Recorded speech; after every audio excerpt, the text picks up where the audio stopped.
There's a huge differentiation between working out and taking care of yourself. Every successful person, they talk about one thing and one thing only. You should be taking care of yourself just as much as you're taking care of your business. And taking care of yourself, it looks different to everybody. It could be a yoga session. It could be meditation. The point is you have some time in your day that you're saying, I am not doing anything but taking care of me. With real estate too and traveling all the time, I try to get up before the sun rises and read a little bit, maybe go for a walk. Try not to scroll on social media right away. It's a very bad habit. For me too, yeah.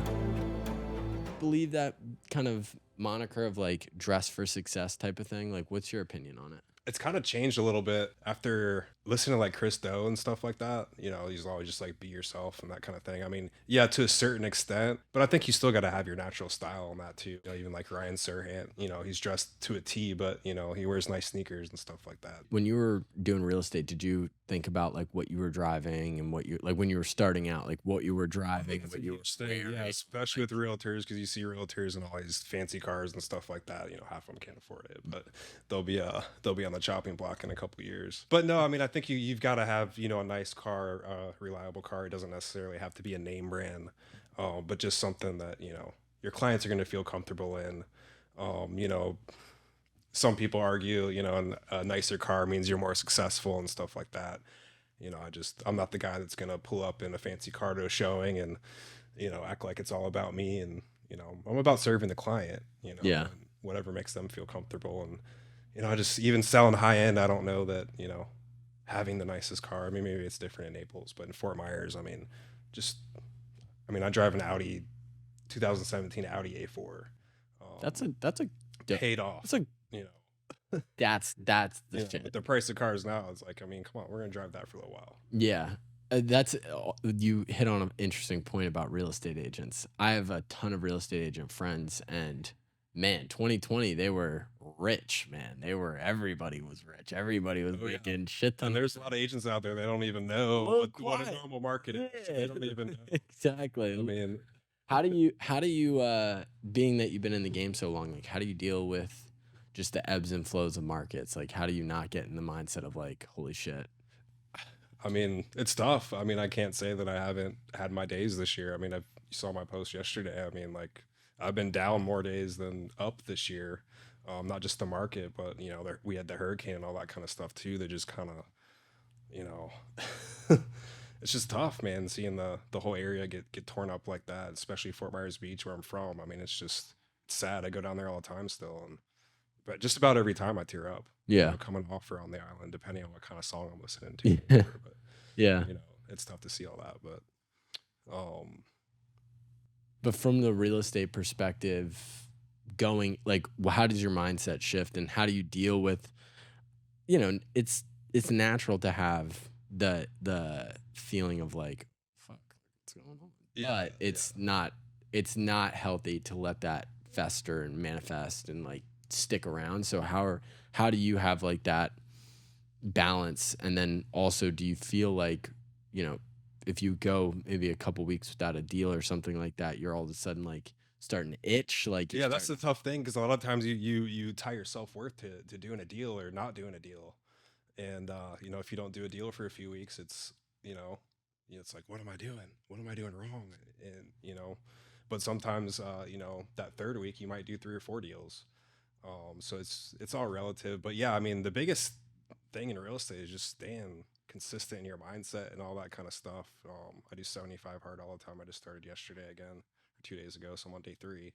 But stuff like that, you know, you got to take time for yourself. You got to go for walks, things like that. Keep your mind, you know, your mind's your most important thing. And it goes for any business too, really, but especially more in real estate right now with 8% interest rates and the world's falling down and all this kind of stuff. I mean, it's tough because you hear it from everybody, and it's like, you just gotta, you know, some of the stuff, just listen to it, but in one just ear go out the other. ear. Yeah, I think it's we were talking to somebody yesterday, but they were talking about like, you can't affect the ups and downs of markets. You can't affect any of the macro stuff that's going on, but what you can affect is what ingredients are you putting into your organization, your personal development, your business development.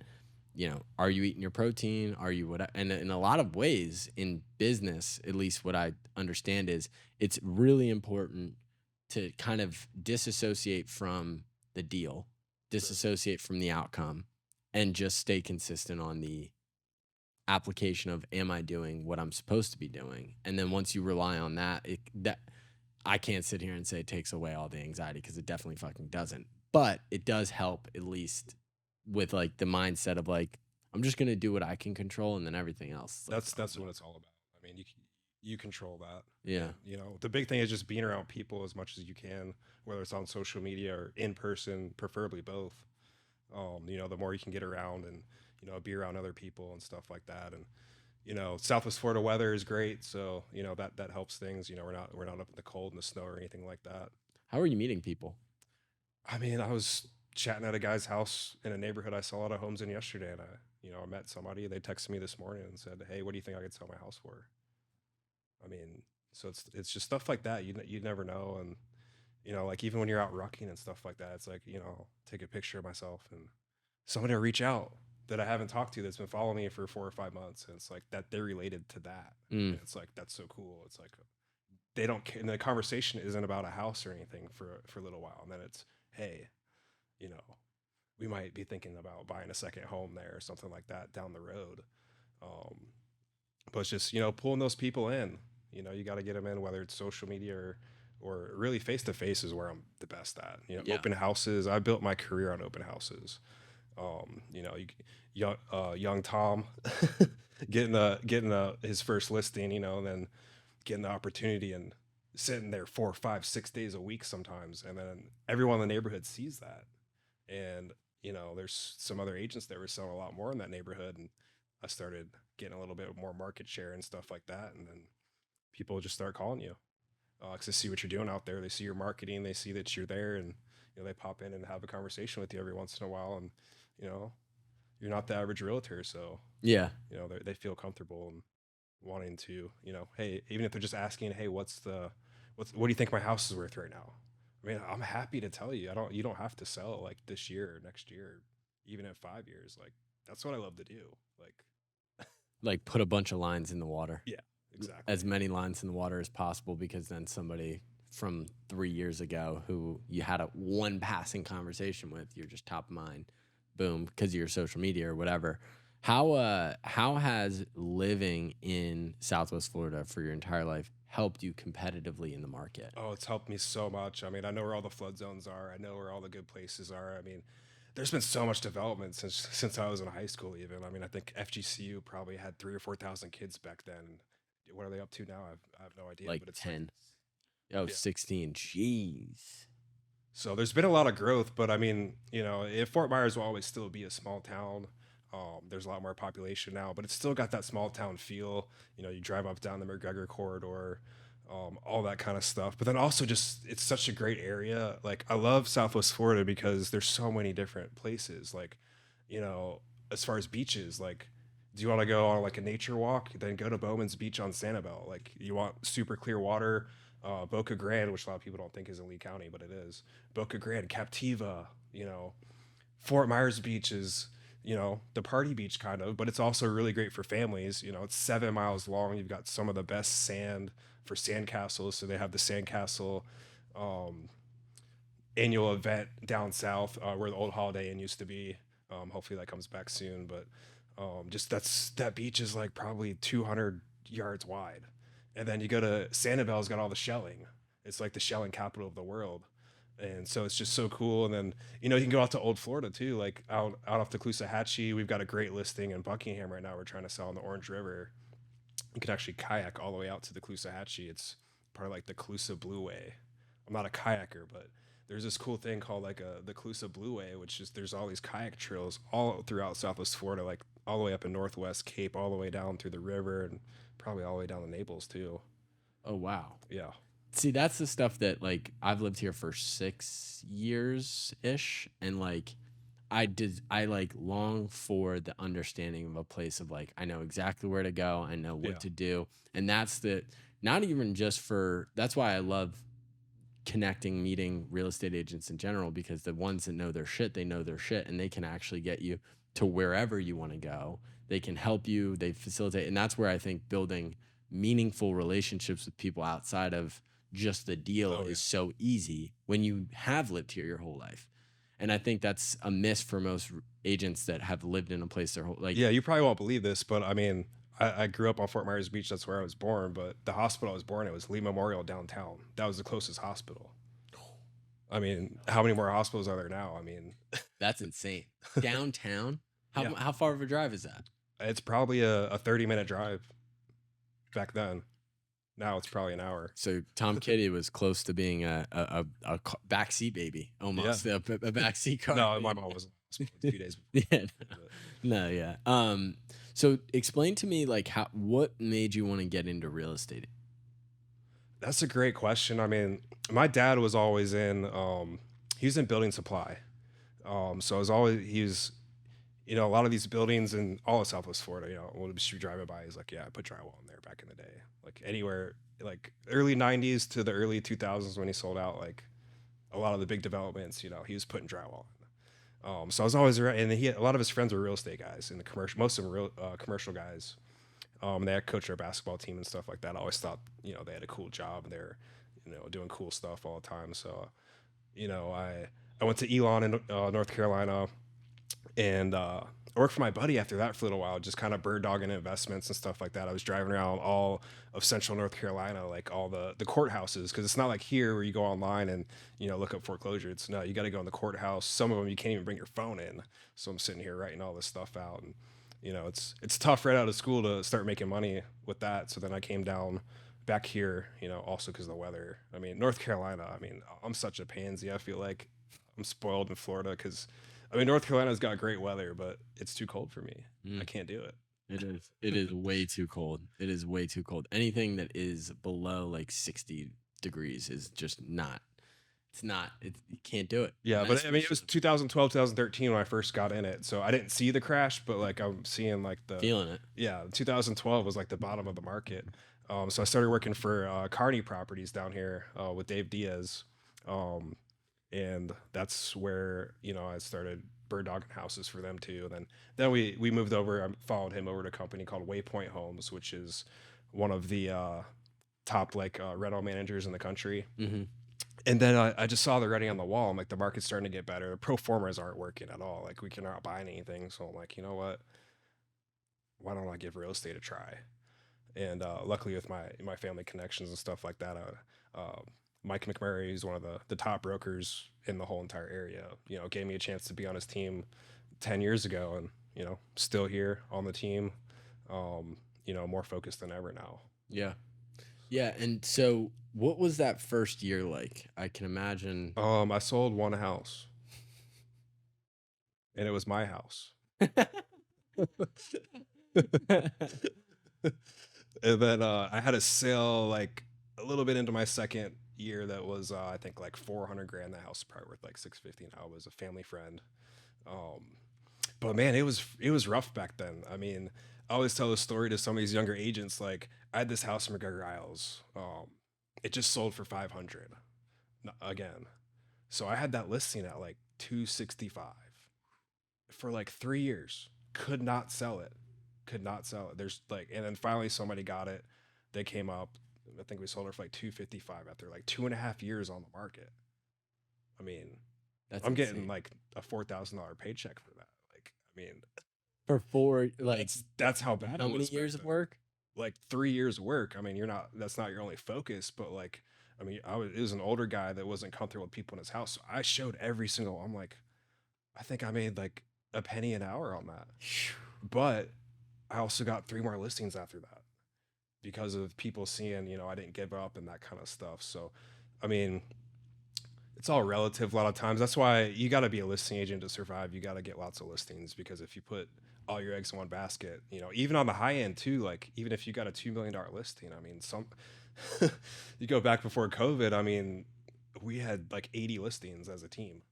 And I'm talking like 500, 600, 700 days on the market. And these are special properties though in Captiva and Sanibel that you're looking for a certain buyer, and once you find him, he's gonna pay you pretty close to your list price. Um, but I mean, it's crazy. What is it? I always think about this because it seems a little mystical to me. Like finding a buyer for a house, right? It kind of, is it just luck, or is it strategic luck? Like, how does that magical, like, yeah, you can show a lot of properties and like that's been done before, but like I hear these like you're talking about these perfect properties that are just beautiful and they're for the right person, and then mystically that right person kind of finds Right. I the mean, there's a house on Montrose in Fort Myers on the water there, kind of by Deep Lagoon. It was on the market, I think, at like 10 and a half when it started. And everyone's like, there's no way that's going to sell. There's no way that's going to sell. Even when it went down in price, it sold for $8.5 million. I mean, I don't think that sale would happen again this year. I just don't think it would. But there's the right buyer for that property. They had enough money where it didn't really matter. They wanted what they wanted. Maybe they were a little bit older. I don't know who bought it, but I heard they came from Sanibel, and a lot of people had places destroyed there, and you know, we have an aging population here, so I mean, it's gonna take 5, 10 years for this stuff to come back, and people are starting to realize that, and they're saying, I've got some good years left. Do I want to spend it here, or maybe do I want to go somewhere else? And people are gonna make a lot of those decisions this year too. Um, so a lot of people are moving right now. yeah, I think so. I think especially a lot of your second homes. I mean, you get on Fort Myers Beach, and I mean, there's so many streets where their homes haven't even been touched yet. Um, Why is that? it's got to be insurance issues, people just not caring. Um, it's sad because it's just you just wonder what's happening. A lot of people inherited properties too, so you've got 10 relatives on the property, and they all got to agree on a price and agree what to do with the house and stuff like that. Um, and there's a lot of people that have been on that island for a really really long time, and they got their properties for like crazy low prices, and they've kept low tax base, and now they're coming in, you got to rebuild to code, and the county is gonna up your property value so high, your taxes are going to be so high that a lot of people are just not going to be able to afford it anymore. And I mean, it's a sad thing, but with insurance and building the code and all that, I mean, it's just inevitable that a lot of these properties are going to have to be rebuilt, built to code, that kind of stuff. So, How does Fort Myers Beach change in terms of who's living there, type of people? Like, how is that gonna change? I mean, I don't think you're going to see that many really, really new people to the island. A lot of the people that are buying now they have a connection to Fort Myers Beach. Their family's been going there for 30 or 40 years. Interesting. Um, there's going to be some new people coming to the market for sure that might be priced out of the Naples market or the Sanibel market because, I think Fort Myers Beach has a little bit more upside. It has a little bit more growth potential. Um, but the town, which I definitely agree with, their comp plan, they want to stick to their comp plan. So What is a comp plan for people that might not know? it's basically just the grand plan of Fort Myers Beach. So when they incorporated, I think it was in '95 or '96, and it's just how they want the island to look and stuff like that. And it has like the densities and things like that. So they voted to keep it the same and to not change anything, which kind of upset a lot of developers. Not that you can't do things outside of the comp plan, but the town's saying we want to remain like Fort Myers Beach. We're not going to have these 35-story skyscrapers coming in here. Like, and if you are going to change the comp plan, you can still apply for that through zoning and through the town and in the land development code. You can do some things there, but the town's going to want a public trade off.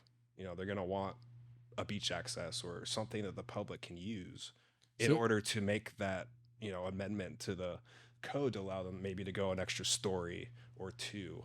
yeah, um, I want to stay right here because I think this is I a lot of people ask these types of questions, and I don't think there's enough exposure to it. So I assumed, as many people did, this storm comes in and absolutely disseminates Fort Myers Beach. I mean, really, really messes it up.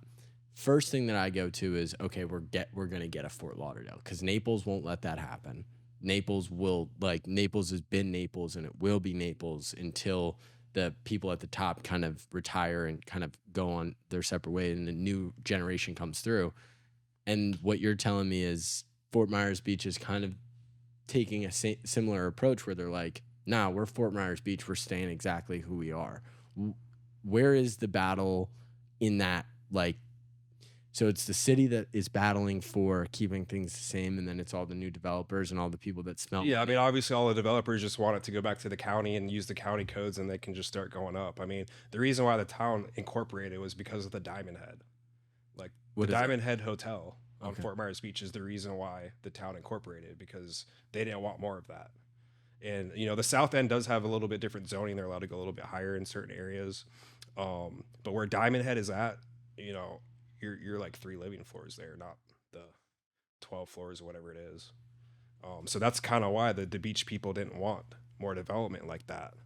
And so that's why I think it's a good thing they're sticking to the comp plan, but it's not saying that the developer can't go in and say, "Hey, we need to go 4 stories." Because on the developer side, it's like, okay, you got the whole first floor flooded out, so we can't build on the first floor anymore. So we've got to go up. It's got the first 20 feet or whatever has to be parking now.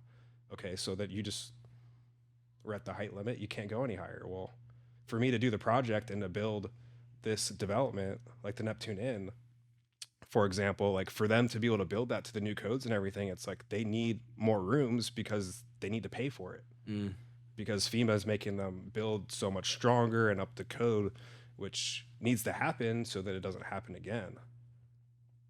I mean, and then for the timeline to be what it is mind blowing to me too. Yeah, I mean, 10 I years. think the cool thing about Fort Myers Beach is we're having like a functional season though. Like there's bike shops open, there's not a lot of stuff on Sanibel open as far as I know right now. I don't go up there that much. But I mean, you come into Times Square, I mean, it's popping a little bit. You see some out of state license plates, you see people out the beach. I was down there this morning and there's what is it, Thursday morning? Hmm. Cloudy. There's Hmm. people down there. Yeah. You got a lot of food trucks open and stuff like that. There's a lot more open than you think, and all the beach accesses are very, very easy to go down to. So if you're in Fort Myers, I don't think we're gonna have the amount of traffic we normally do. So for locals, I think you're gonna see a lot more locals at the beach too. Yeah, because spring break, man. Oh yeah, I but I mean lived they off had a of. spring break. I was on YouTube. They had like YouTube videos. I'm like, that's an old spring break thing. And I'm like, there's like 1,000 kids on the beach. I'm like, where? I think it was Fourth of July weekend maybe or something like that. But I saw a Whoa. YouTube video there, and I'm like, well, there's no way there's many people here. And then like I see in the background, I'm like, oh, the buildings are messed up. I'm like, that's not old. That's new. Wow. Hey, I've spent a lot of drunk days at Lonnie Kai, so I hope it comes back. W- you're taking an approach which I think is different than most agents. Is you have your roots in a place, and you want to, as it grows and regrows, you want to be the leader there. Why is that? I mean, it's where I'm from, and I want to see it develop into the community that it can be. And naturally there's going to be bumps in the roads. There's going to be projects that maybe don't fit as well as others and things like that, but I think it's just inevitable that we're going to keep growing. I mean, we only have so much beach and so much sunshine. I mean, eventually people are going to continue to come down here. Yeah. And I mean, it's just a great community because of, I was talking about before, there's so many different things to do. That I was just talking about beaches then, but like, I mean, you got Top Golf. I went over to True Food the other day. I was talking to the waiter there, and I'm like, Naples is a little bit more poppin' than Fort Myers. And he's like, "Are you kidding me? Like, we go to Fort Myers all the time because there's nothing going on down here." And I'm like, "Well, that's kind of weird."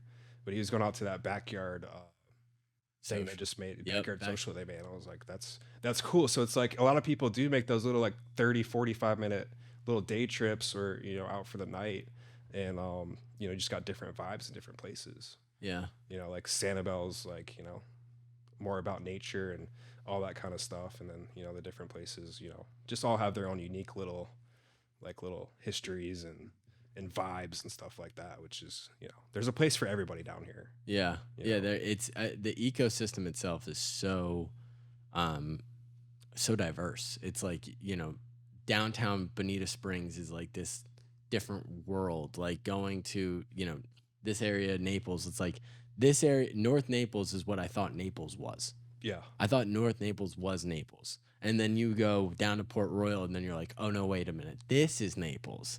So when you were growing up, like, did you travel around? Were you doing those 30 to Not a whole 45 minutes? lot. Yeah, not a whole lot. That's kind of almost a little bit newer to me. And that's also a point like I want to make too, is just maybe taking a trip every couple weeks, like for, 3 or 4 hour trip, to check something new out. Um, Because I mean, back in the day, there wasn't a lot of new stuff going on. Like, I mean, downtown Fort Myers when I was in high school, it's like you would not go down there. You couldn't go down. There's nothing there. Yeah. And now look where it's at now. I mean, all the different restaurants and all that. And I mean, it's just crazy. And there's so much more growth gonna happen down there in the right way too. I think. What is yeah, and explain to me what the right way of building Fort Myers is in your mind. Like, how do you see it fit? I mean, I don't think that there's a project off of Colonial that they're proposing. I think like 15 stories, and I'm like, it looks kind of cool, but I don't think that's what all the people around there want. Yeah. And developers notorious for going in like we're gonna go 15 stories, but hey, if we get 8, we're good. So it's like maybe just scale down some of these projects a little bit, and the public will react better to them. You have a good understanding of the public's opinion. Where does that come from? I mean, just knowing everybody in town and then being around buyers and sellers all the time. Open houses, I hear stuff all the time. I get into conversations with people all the time with open houses. I like to do them during the week too, because the weekend gets too busy. You can't have those deeper conversations because there's 10 people in the house. But you do one at like 9 or 10 in the morning, a random Tuesday. You get someone that comes in there and you get to have a deep conversation and talk about the area and stuff like that. But yeah, I think it's just the network I'm in and all that kind of stuff. Just growing up here, just knowing different people in different areas and that kind of stuff. What do you do unrelated to real estate that you think gives you a competitive advantage in just your day-to-day life, like taking care of yourself? Well, Well, I mean, I rock a lot. I also like to ride my bike a lot. Um, but I'm also doing that with a purpose. Like when I'm driving down Fort Myers Beach, if I'm riding my bike around there, it's like I'm thinking in my head a lot about real estate, but also clearing my mind too. Um, actually, it's funny. I've run on into a couple people and I'm on my bike and I'm wearing this shirt. And, they start asking questions and stuff like that. And, hey, you're from here. Is Kitty, that did you guys live on Bayview or something? I said, yeah, I was born in that house, back in 88. Like I'm 35 now. And they're like, you were that big. yeah. I was like, yeah, we're back. But you meet people through these activities that you're doing. Like, I've always people say that this area isn't great for outdoor activities, which I think is absurd. Like people in California and Colorado believe that Florida is not the place to do outdoor things. But like, what are you doing? Yeah, I mean, I go to those places. I get a little jealous. Yeah. I'm not gonna lie. Yeah. I think my thing is I always say that Fort Myers is a great home base because it's got a great international airport. I mean, you can get a lot of different places. They're adding more and more direct flights there, like every single day. But I mean, a couple years ago, I was like, man, there's nothing to do here, like with the outdoors. Like, I just want to go hiking up in the mountains or something like that. And I mean, you can do that. It's about an 8.5 hour drive up to like Northwest Georgia, which isn't that bad. No, not bad at all. But there's so many different areas like the Caloosahatchee Regional, and get into all of them. There's so many of them. No, But go I on Lee County's website, Lee County Parks and Rec. I mean, there's gonna be so many parks you don't even know about there. Like all in Buckingham. All the beaches, obviously. Lovers Key. I haven't been there in a minute. Like I feel like that's Lovers a Key still great. isn't open. It's not open yet. No, Oh man. I know. I drive by there like all the time, but I see people kind of like maybe sneaking in. But they got that bridge construction going there now too, which is that area where they yeah, normally have the inlet. yeah. That's what's I think that's what's keeping it not open. Maybe it is open, and I just drove by because that's where I used to Yeah, I park. see people. I don't. Yeah, I don't. I think if I remember, yeah, the fence was blocked off. Um, but yeah, they're building that new bridge on the south end of the beach there right now, so they've got all of the stuff going underneath and all that. So that's gonna look good in about a year.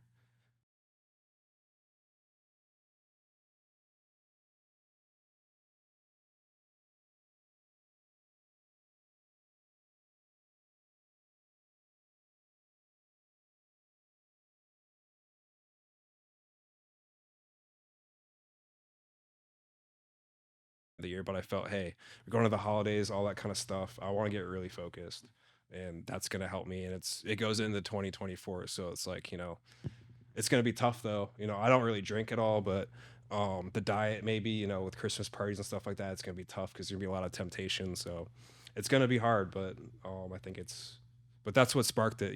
I really want to. I've been down a little bit lately too, and doing that I think really always brings me back up. When I'm feeling the best physically, I feel the best in my business. I feel the best about myself. It's and sometimes I miss days in the morning, and I feel it and I know it. I'm like, you're having an off day because you didn't work out this morning, Yeah. or you're like, oh, screw it, I'm just, I'll just start working. But like, even just take a 30-minute walk in the morning when you wake up. I mean, it's just, That's the it's thing. killer. That It's killer for the rest of your day. I that mean, I played I just do a ton of endurance activities and stuff like that, and being in that endurance space, I think it's very easy for me to look at something as trivial as like going for a 30-minute walk as like, why the fuck would I do that? Like, I'd rather just go. yeah, I like, that's not a workout, or that's not whatever. And there's a huge differentiation between working out and taking care of yourself. What I've heard every successful person that I've ever been mentored by, they talk about one thing and one thing only. You should be taking care of yourself just as much as you're taking care of your business. And taking care of yourself looks a lot of different, like, it looks different to everybody. yeah. It could be a yoga session, it could be meditation, it could be whatever. But the point is, you have some time in your day that you're saying, I am not doing anything but taking care of me. And so, how do you, like, what's your version of that? I mean, I'm not gonna sit here and say I got this crazy morning routine or anything like that. I mean, sometimes I do, sometimes I don't, but Yeah. I don't let that affect me. With real estate too and traveling all the time. I mean, there's nights or mornings when I wake up at 3 o'clock in the morning, I start working, and that's planned. And it's not like hustle culture. Like I did get my 7 or 8 hours of sleep. I just went to bed earlier. Yeah. But I mean, that's my focus time sometimes. If I got a project going on or something like that, and then like going to Vegas and then coming back, it's like my sleep schedule gets screwed up a little bit. So I mean, it's okay to I wake up at a different time, but I try to wake up as early as possible. I think this morning I woke up at like 6. Yeah. But I try to get up before the sun rises and you know read a little bit, maybe go for a walk, do a few things. Try not to scroll on social media right away. It's a very bad habit. For me too. Yeah. For me too. But you gotta stay up. I mean, if you're doing marketing and stuff now, you gotta stay up with people because you respond to people quick. How do you get progress outside of your business? Like, how do you personally feel progress outside of your business? I mean, a lot of it just through what we're talking about, getting out there and going for a ruck, going for a bike ride. Um, I've been wanting to spend a little bit more time with my family and stuff like that too. I think, I mean, I've had some deep conversations with some people lately, and I've heard people kind of say, some older people saying, "Hey, I wish I would have not been so fast around my family," and we're all guilty of that. I remember, I'll be at my parents' house and all right, I gotta go. I gotta go to work. I'm not going to work. I'm just going home to watch a movie. Mm. But it's like, I mean, you got to realize that you gotta be present for that time there because you never know when it's not going to be there anymore. I think that's so interesting about where we're at in this like hustle culture mentality. Being that I'm like 24 years old, it's super easy. You go on social media, you just see all this stuff that pushes you to everything but taking care of your relationships, taking care of yourself physically. It's like all about money, money, money, money, money. Yeah, the relationships are really the most important thing, That's all that and matters. that's something that I've realized, more recently than before, and more about that kind of stuff. Like, sometimes with clients, I'm trying to cut them short or something like that. But you got a client that wants to be heard and tell a story. It's like I was sitting with a listing I'm going to have next week, and we were sitting there for like 2.5 hours, and I had lots of work to do, but that relationship was very important to me, and our conversation was very important, and that was the most important thing of my day to have that conversation. I can get that work done later. Mm, that's that's the shit that people don't realize. It's like doesn't I think with real estate, with our business, people can look at clients as just like transactions, and they're just I'm just chasing this dollar, I'm chasing this dollar. But like in many phases of life, it's like these actually, if you treat these relationships right, it's not just what it's going to give you to you monetarily, it's what is the relationship going to provide to you. And I think we're all in a position where our clients give us a lot of knowledge, Oh yeah. motivation, like, hey, go here, don't go here. And that's like stuff that you don't get if you just look at somebody as a dollar sign.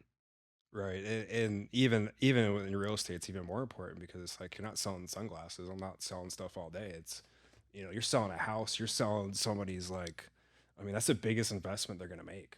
I Yeah. mean, that's a big deal. So you should treat it like that. I mean, there's a lot of agents that, you know, I mean, they don't tell their clients that they're in a flood zone. They don't educate their clients on these certain things, and a lot of people just they don't know any better. I mean, they really don't know any better. It's sad in the industry, but lots of great agents out there though too. But you just got it's a tough industry because the barrier to entry is so low. So there's a lot of people that probably shouldn't be in business right now. That not necessarily they don't know what they're doing, but maybe they just they're part timer or something like that. And it's just important. I mean, it doesn't have to be me, but use somebody that has a sales record, is preferably probably from here or has been here for a while, more than 10 years. Because I just think that that helps Yeah, with everything. they're gonna get weeded out. I was talking to Oh, they already my are. buddy right now who his biggest years are like 75, 80 transactions, and he's having a down year. Almost everybody is. You know what I mean? Yeah. Every company, like, doesn't really matter if you're just having a down year. And he's like talking about it, and he was down on himself. I'm like, whoa, let's look at something reality. There's a lot of people that had record years 2020, 2021, 2022, and they are not in business right now. So it's like perspective is everything. And I think it's so easy to look at like, oh, this is a down year, but it's like it was probably an up year for a lot of people, like what we're doing, like with the social media stuff. It's like Yeah. people, the right agents and the right people right now are know that this is a great opportunity, and they're going towards what they know is going to help them. It's the right ingredients to grow and scale their business. Yeah, I think we're going to lose a lot of realtors, not just here, but nationwide in the next, probably 6 to 18 months. Why is that? Just, I mean, the inventory is so low. There's not a lot of sales going on. I mean, what's the catalyst to bring all this inventory on? I don't know. I Yeah. mean, interest rates might come down. If they come down, yeah, buyers are going to enter, but also sellers are going to enter because there's a lot of pent up demand for buyers. There's also a lot of pent up demand for sellers. And I mean, everybody wants interest rates to go down, and this is an unpopular opinion, but I think they need to stay where they're at for at least 2 years. I mean, you can't fix all the money that was being pumped into you can't fix 3% interest rates with just a few months of 8%. Like, I hate to say it, but, you know, I think we need to sit here for a little bit and kind of continue to normalize and all that kind of stuff. How does that change things from a seller's perspective, knowing that we're going to be at 8% for I mean, I was meeting with somebody yesterday and like they got a 3.1% mortgage. They're like, well, we're way up, but if we buy a new house, it's the value's higher and my payments almost double. And they're getting a big promotion, they're making lots of money, but it's like, why do I need to do that? We're going into a recession, or there's argument, but I think we're not going into the best economic time. call it what you want. It's a recession. Yeah. It's a recession no matter what. But uh, so from your perspective, how will you differentiate yourself in the market, and how do you right now, and just in terms of your client relationships and stuff? Well, I think you guys are gonna have a big thing to do with it. But no, just keeping those relationships, staying on top of people, just being there for people, showing that you care, even if it's not real estate stuff. I mean, after the storm, I was just going crazy to everyone's house. I don't think I even touched my house for like 3 or 4 weeks. Like I didn't even touch it. I didn't touch it at all. Put a tarp on it and just went out and helped people as much as I could. Checked on people's houses, stuff like that. It's cool to see everybody come together in times like that. But a lot of times it's bigger than real estate. And being there for people when they need you and stuff like that just goes so far. And you're not doing it to get a referral, but a lot of times that's your top of mind because you help somebody do something and they appreciate that. Um, so I think that's a big part of you know forming relationships and keeping them and checking on your people and stuff like that. Um, you'd be surprised how much they care about you too. I mean, when they follow you on Instagram and stuff like that, I don't even know they're following me half the time, and they'll reach out and say things and stuff like that, which is awesome. And I think that so many people, like, we're in a loneliness epidemic in a lot of cases. And I think it has as much to do with the activity of social media and the ability to be in like 50 million different places. Oh But I also think it's because we've minimized the reality of how much in-person connection actually fuels us as human beings. Like, you can call yourself I think back to 2020. I was like blaming myself an introvert. And like that is the most insane thing to me to think about now at 2023, almost 2024. It's like that's because we were put in these boxes of like, hey, yeah, you're not going to see as many people. Like you're just, and then you're labeling yourself this introvert. And a lot of people have now backed up the thought of being an introvert with habits of an introvert, Right. not going outside, like not having conversations with people, staying on social media for too long, just stuff that is unbelievably toxic. But that's why, again, I love real estate because it's like you guys are in the business of meeting people like that. I said this off podcast, but like in a different life, I knew I would have been a real estate agent just because Yeah. I love talking to people. I love meeting people. That's the nature of our business. It's like meeting people, talking to people, helping people, which I think is people get into real estate, especially not now. No, I don't think there's a lot of new people come to real estate. Do you think? Not too many. I don't see too many lately. It's not, yeah, it's not the sexy thing on YouTube to be like, if you want to make six figures this year, Yeah. get into real estate. I mean, I couldn't imagine being a lender right now. It's worse for them. I mean, like you go to Fort Myers Beach, it's 90% cash. You go to Sanibel, it's like 90% cash. I mean, the Fort Myers market, can't remember what it is, probably 40, 50, 60% maybe, depending on where you're at. But Yeah. I mean, Whoa. there's a lot of cash sales going on still.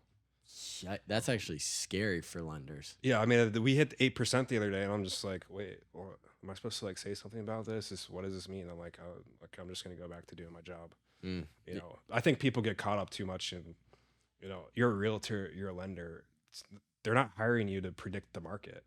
I mean, you had a lot of really high people in the mortgage industry not too long ago say that we should be at like 6% at this point.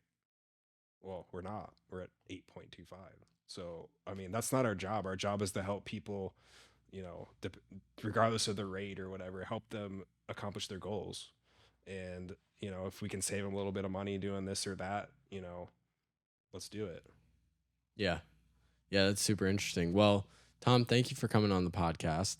Last question that I want to ask. What does grit mean to you? What does grit mean to me? Well, basically, you know, just not quitting, staying true to yourself, and just, you know, not so much about that. Yeah, you're going to hustle and all that kind of stuff, but getting down and dirty, doing the stuff that people, you know, don't normally do. Like, I don't know how many realtors are out checking people's houses. I don't know how many realtors broke the law to do that. You know, we were on Captiva like 2 days after the storm. I Tell me mean, that story. Go into detail on that.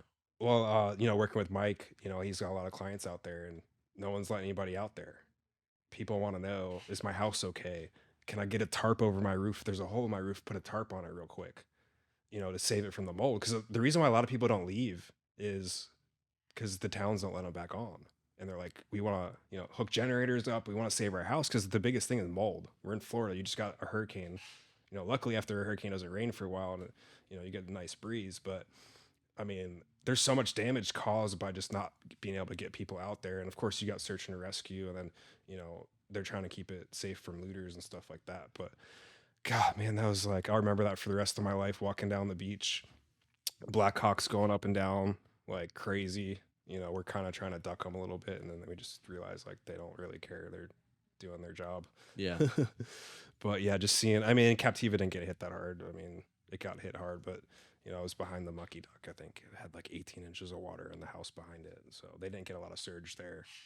And Kay Acosta didn't get a lot of surge either. But yeah, Fort Myers Beach, man. Ooh, they had like an 18-foot wall of water in a lot of places. 18 feet of water. Insanity. Well, Tom, thank you again for coming on the podcast. We're going to have many more of these. Where can people find you? So Tom Kiddy, Southwest Florida Realtor, Tom _ SWFL _ Realtor. Expect to see some dope YouTube content from Tom very soon. Yeah, Thank you. off to YouTube and Instagram. And that's pretty much where I'm at everywhere, or just Tom Kiddy. Yep. Just search me there. Sweet. Thank you, guys. Make sure to like, view, subscribe, all those different things. Appreciate you guys, and we'll see you in the next one.